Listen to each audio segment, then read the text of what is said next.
ایک بندہ فوت ہو گیا، حضور صلی اللہ علیہ وآلہ وسلم نے صحابہ کی موجودگی میں فرمایا کہ یہ جنتی ہے۔ جو حلقہ احباب تھا صحابہ کا، ان میں اس بندے کی کوئی خاص ایسی نیکی نہیں تھی، کوئی ایسا بڑا عمل نہیں تھا۔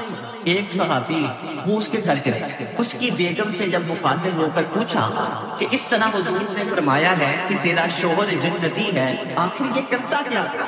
یہ اہلیت ہے اذان کی، اللہ کے نام کی، اور تو مجھے کچھ یاد نہیں ہے، لیکن جب بھی اذان ہوتی تھی نا تو یہ اپنے کام کا چھوڑ دیتا تھا، خاموشی سے اذان سنتا تھا اور اذان کا جواب دیتا تھا۔ حضرت میمنہ رضی اللہ تعالی عنہ آپ فرماتی ہیں کہ حضور صلی اللہ علیہ وسلم صحابہ اور صحابیات ان دونوں کی صفوں کے درمیان کھڑے تھے۔ آپ صلی اللہ علیہ وسلم نے عورتوں کو مخاطب کر کے فرمایا کہ جب تم بلال حبشی مؤذن کی اذان سنو تو جیسے جیسے وہ کہتا ہے نا ویسے ویسے کہا۔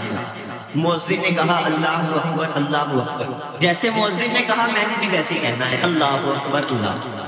اسی وقت یہ کہوں گا جب میں کام چھوڑ دوں گا، مصروفیت اپنی چھوڑ دوں گا، جب مجھے پتا ہوگا کہ میرے خالق اور میرے مالک کا نام بلند ہو رہا ہے، میں نے اس کا جواب دیا۔ پھر مؤذن نے کہا اشہد ان لا الہ الا اللہ، میں نے کیا کہنا ہے اشہد ان لا الہ۔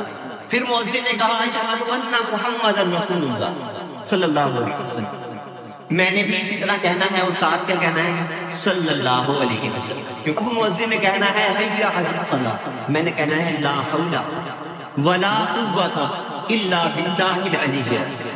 یہ چار چیزیں ہیں نا، حی علی الصلاۃ حی علی الصلاۃ حی علی الفلاح حی علی الفلاح، چاروں مرتبہ میں نے یہی پڑھنا ہے لا حول ولا قوۃ الا باللہ العلی العظیم۔ پھر مؤذن نے کہنا ہے اللہ اکبر اللہ اکبر، میں نے پھر ویسے ہی کہنا ہے اللہ اکبر اللہ اکبر۔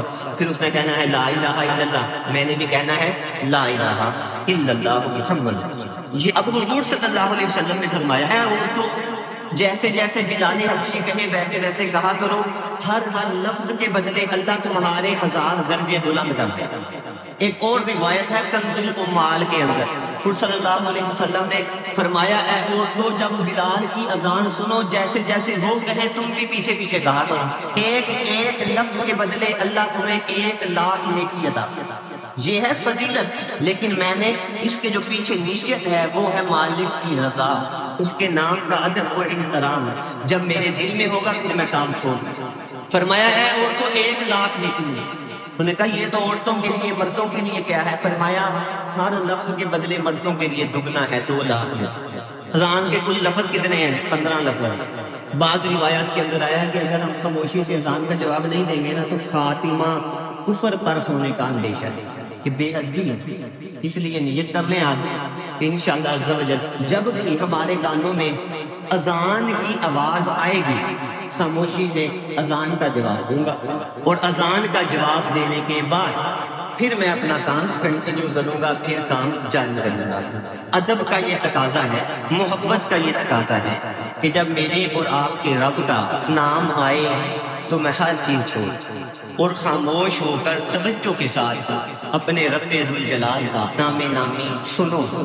یہ تقاضا ہے ایمان کا بھی، اسلام کا بھی، محبت کا بھی۔